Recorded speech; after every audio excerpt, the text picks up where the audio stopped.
संपूर्ण जगामध्ये मृत्यूचं तांडव करत कोरोना व्हायरस आता भारतात सुद्धा दाखल झाला आहे। अख्ख्या जगामध्ये लाखो लोकांना कोरोना व्हायरसची लागण झाली आणि हजारो मृत्युमुखी पडले। भारत सरकारने सुरक्षेच्या हेतूने 4 देशातून येणाऱ्या नागरिकांवर बंदी घातली आहे, तर 29 रुग्ण आपल्या देशात असल्याची पुष्टी भारतीय आरोग्य विभागाने केलेली आहे। या संदर्भात विदर्भ न्यूजने तज्ञांच्या मुलाखती घेतल्या, त्यांनी माहिती दिली आहे। ही माहिती या मुलाखती विदर्भ न्यूज जनहितार्थ प्रसारित करत आहे। संपूर्ण जगामध्ये मृत्यूचं तांडव कोरोना व्हायरसने माजवलं आहे। हा व्हायरस आता भारतात सुद्धा दाखल झालेला आहे। जगातील लाखो लोकांना कोरोनाची लागण झाली आहे। हजारो लोक मृत्युमुखी पडले आहेत। भारतात बाहेरून आलेल्या काही विदेशी लोकांना कोरोनाची लागण झाली आहे। भारत सरकारने सुरक्षेच्या दृष्टीने 4 देशातून येणाऱ्या नागरिकांना बंदी घातली आहे, तर 29 रुग्ण आज आपल्या देशात असल्याची पुष्टी भारतीय आरोग्य विभागाने केली आहे। संपूर्ण जगामध्ये कोरोना व्हायरसने थैमान गाजलेला आहे आणि आता तो भारतात सुद्धा दाखल झालेला आहे। बुलढाणा जिल्हा हा मातृतीर्थ जिल्हा आहे आणि येथे अनेक पर्यटन स्थळ आहेत। आम्ही सध्या शेगावच्या रेल्वे स्टेशनला असून बुलढाणा जिल्ह्यामध्ये लोणार आणि शेगाव त्याच्यानंतर सैलानी असं जिजाऊंचं जन्मस्थळ सुद्धा येथे आहे। येथे दूरदूरून पर्यटक येत असतात आणि दर्शनार्थी सुद्धा येत असतात। या व्हायरसचा प्रादुर्भाव टाळण्याकरता शासनानं वेगवेगळ्या जागेवर जाहिराती लावायला हव्या होत्या, परंतु सध्या शेगाव हे मोठं रेल्वे स्टेशन आहे। येथे आपण पाहू शकता की कोणत्याही प्रकारचं कसलीही जाहिरात शासनाकडून लावलेली नाही आहे, आरोग्य विभागाकडून लावलेली नाही आहे। त्यामुळं लोकांमध्ये जनजागृती निर्माण करावी लागेल की या व्हायरसपासून आपण कशी काळजी घ्यायला हवी। मातृतीर्थ बुलढाणा जिल्हा येथून कॅमेरा पर्सन समीर देशमुख, रोहित देशमुख सोबत महेंद्र मिश्रा।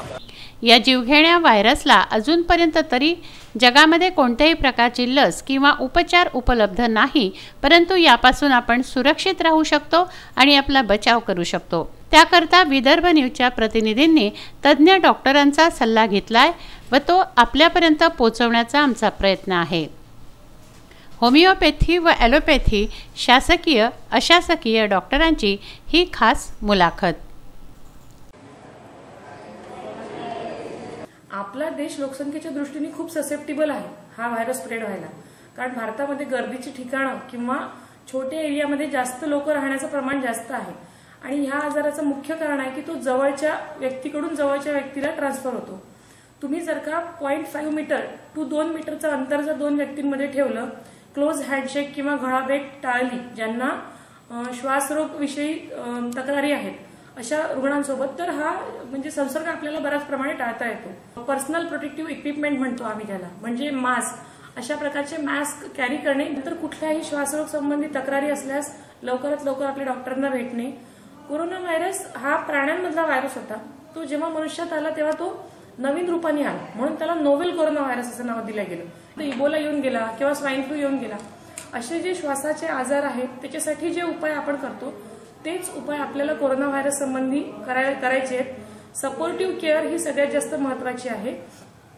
श्वासाची लक्षणे म्हणजे सर्दी, खोकला, खूप तीव्र प्रकारचा ताप, 100-101 पेक्षा जास्त ताप अचानक उद्भवलेला आणि अंगदुखी, त्याच्यानंतर श्वास घ्यायला त्रास होणे, श्वासमार्गात अडथळा जाणवणे आणि लहान मुलांमध्ये न्यूमोनिया लवकर डेव्हलप होणे किंवा कुठल्याही कारणासाठी श्वासरोग संबंधी ऍडमिट करायची गरज पडणे, हे मुख्य सस्पिशन आहे की आपण कोरोना व्हायरसची शंका घ्यायला पाहिजे। WHO कडून आपल्याला गाईडलाईन्स आल्या, त्याच्यामध्ये असं जाणवतं की 48 तासापेक्षा जास्त तो व्हायरस मोस्टली सर्व्हाइव्ह होत नाही, पण तो सरफेसवर राहतो। म्हणजे शिंकणारा जर जिन्याच्या जवळ शिंकला तर तो त्या रेलिंगवर राहील किंवा सामानावर राहील, नोटा देतोय एक दुसऱ्यांना तेव्हा नोटांवर तो ट्रान्सफर होऊ शकतो आणि हातांना सगळ्यात जास्त त्याचं ट्रान्समिशन आहे। तर आपल्याकडे आयसीयूला 3 बेड आहेत, एक व्हेंटिलेटरचं बेड आहे, म्हणजे पेशंटला आपण अगदीच त्रास असेल तर व्हेंटिलेटरवर घेऊनही पुढच्या सेंटरला म्हणजे जिल्हा सामान्य रुग्णालयाला आपण पाठवू शकतो। जिल्हा सामान्य रुग्णालयाकडे त्याचे जे सॅम्पल पाठवायची व्यवस्था आहे ती आपल्याकडे एक प्रयोगशाळा आहे महाराष्ट्रामध्ये, NIV पुणे। सध्या तरी आपल्याला सस्पेक्टेड जे रुग्ण आहेत संशयित त्यांना जिल्हा सामान्य रुग्णालयाला रेफर करण्यासाठी आदेशित करण्यात आलेलं आहे। आपल्यासारख्या देशाला कोरोना संबंधी काळजी घेणे खूप आवश्यक आहे, कारण आपण एक ओव्हर पॉप्युलेटेड कंट्री आहोत. तेव्हा सगळ्यांना असं आवाहन आहे आरोग्य खात्यातर्फे की तुम्हाला कुठल्याही श्वासरोगाची लागण झाली आहे असं जाणवलं तर लवकरात लवकर जवळच्या डॉक्टरांना भेटा, सरकारी दवाखान्यांमध्ये भेटा. त्याच्यानंतर तुमच्या स्वतःची आणि इतरांची काळजी घ्यायसाठी ज्याला इन्फेक्शन झालं आहे किंवा ज्याला होऊ नये त्यासाठी पर्सनल प्रोटेक्टिव्ह इक्विपमेंट म्हणजे मास्कचा वापर करा. खोकताना, शिंकताना तोंडावर, हातावर टिश्यू, रुमाल वापरा. टिश्यू वापरल्यास तो बंद डस्टबिनमध्ये फेका. आणि काहीही नसेल तर इवन हाताचा जो कोपरा आहे हा असा नाकाजवळ धरून तुम्ही शिंका, म्हणजे ते ड्रॉपलेट पसरणार नाही. आणि वारंवार हात धुवा. हात धुताना साबणाने एल्बोपर्यंत, कोपऱ्यापर्यंत हात धुवा किंवा अल्कोहोल बेस्ड जेल वापरून वारंवार हात धुण्याची. शक्यतो हात आपल्या नाका, तोंडा, चेहऱ्याजवळ बाहेरून आल्यानंतर न नेण्याची. गर्दीची ठिकाणं टाळण्याची आणि शक्य असेल तर अनावश्यक प्रवास टाळण्याची मिडल ईस्टर्न कंट्रीजमध्ये असा सल्ला देण्यात येईल.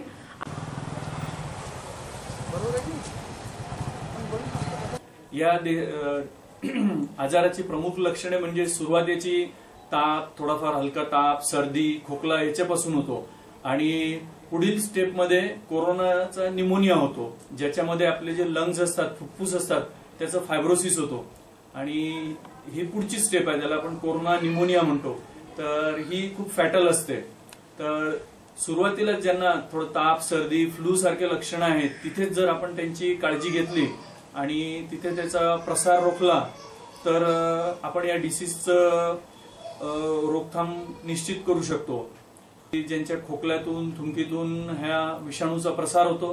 दुसरं, तुम्हाला कॉन्टॅक्ट अवॉइड करावं लागतात की ज्यांचे जे ड्रॉपलेट इन्फेक्शन असतात, समजा हा जो एखादा कोरोनाचा संशयित रुग्ण असला आणि त्यांनी कुठेही हात लावला किंवा त्याचे जे ड्रॉपलेट्स आहेत हे 9 ते 10 दिवस कोणत्याही सरफेसवर जरी असले साधारण तरी ते जिवंत राहतात आणि तेव्हापासून सुद्धा कॉन्टॅक्ट होतो. तर त्यामुळे कम्प्लीट आयसोलेशन, पूर्णतः त्यांचं निर्जंतुकीकरण आणि वेगळं त्यांना आयसोलेशन मध्ये ठेवणं हाच एक मोठा उपाय आहे सध्या. मध्ये आपल्याला एअरबॉर्न कॉन्टॅक्ट म्हणजे कोणीही मास्क, प्रत्येक संशयित रुग्ण आणि ज्यांना ताप, सर्दी, खोकला आहे त्यांनी मास्क घालावे. त्यामुळे जे आपल्या खोकल्यातून, थुंकीतून, सर्दीतून जो विषाणूचा प्रसार होतो तो थांबवायला हवा. दुसरे, आपण आपलं पर्सनल हायजीन, आपली वैयक्तिक स्वच्छता ही काळजीपूर्वक ठेवायला हवी. नेहमी आपले हात स्वच्छ धुवून घ्यावे. जे अँटीसेप्टिक सोल्युशन्स आहेत हात धुण्याचे त्यांनी धुवून घ्यावे आणि वारंवार आपल्या नाकाला, चेहऱ्याला, फेसला आपण हात लावू नये आणि दुसऱ्यांशी आपण कॉन्टॅक्ट अवॉइड करायचं. शेक हँड अवॉइड करा, तुम्ही दुरून नमस्कार करा. आपल्या देशात सध्या तरी कोरोना व्हायरसचे रुग्ण खूप कमी आहेत आणि लहान मुलांना सध्या आढळून आलेले नाहीत, परंतु मोठ्यापासून लहानांना याचा प्रसार होतोच. तर त्यामुळे ज्या मुलांना थोडा हलका ताप, सर्दी, खोकला आहे त्यांनी ताबडतोब शासकीय रुग्णालयात जाऊन त्याची काळजी घ्यावी. त्याच्यासाठी सर्वात चांगला उपाय म्हणजे असा की प्रत्येक नवीन व्यक्तीसोबत थोडंसं दुरूनच बोलायचं. जसं काही आपल्याला सर्दी, ताप, खोकला ही त्याची मुख्य लक्षणं आहेत. सर्दी, ताप, खोकला आणि त्याच्यामुळे कधी कधी थोडंसं खूप जास्त सिव्हिअर इन्फेक्शन वगैरे होते. असं जर तुम्हाला वाटलं तर तुमचे जे काही जवळचे डॉक्टर आहेत, सरकारी रुग्णालय आहेत किंवा प्रायव्हेट रुग्णालय आहेत, त्याच्या जवळ जाऊन लगेच त्याची शहानिशा करणे की नेमका हा व्हायरस आहे का आपल्याला.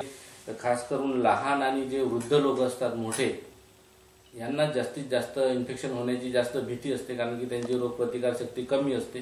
थोडंही काही वाटलं तर त्याच्याकडे दुर्लक्ष करायला नाही पाहिजे आणि काही जरी वाटलं आपल्याला तर योग्य त्या तपासण्या आणि योग्य ते उपचार तुम्हाला जे वाटलं त्या प्रायव्हेट आहे हॉस्पिटल्समध्ये किंवा गव्हर्नमेंट हॉस्पिटलमध्ये जाऊन सर्वांनी ते लवकरात लवकर त्याची शहानिशा करून घेणं जरुरी आहे. आणि होमिओपॅथीमध्ये आम्ही तर असं कधीच नाही की होमिओपॅथीमध्ये आम्ही डिसीज ठीक करतच नाही आहे.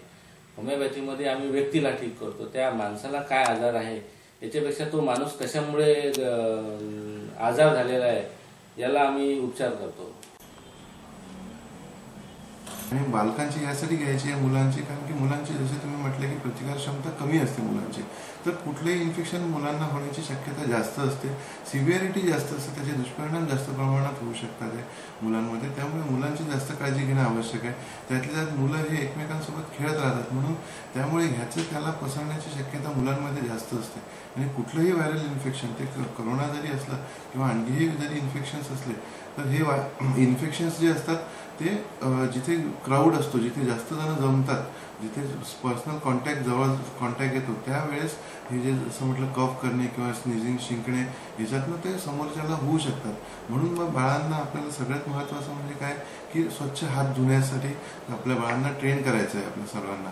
कशासाठी की प्रत्येक वेळेस जेव्हा आपण एखाद्या वस्तू, जसा हा पेन असेल, याच्यावरती जर कोरोना व्हायरसेस असतील, हा पेन मी हातात घेतल्यावरती कधीतरी एखाद्या वेळेस नाकाला किंवा तोंडाला जेव्हा आपण हात लावतो, तर हे जंतू डायरेक्टली स्प्रेड होऊन नाकावर किंवा तोंडावरती परत माझ्या शरीरात जाऊ शकतात डोळ्याला हात लावताना. म्हणून प्रत्येक वेळेस तुम्ही बाहेरनं आले असल्यावरती हँडवॉश, वारंवार हँडवॉश करण्याची सवय बाळांना कोरोनासाठीही आणि तशीही प्रत्येक बाळांना ही सवय लावायचीच आहे, जेणेकरून बाळांना वारंवार इन्फेक्शन होऊ नये.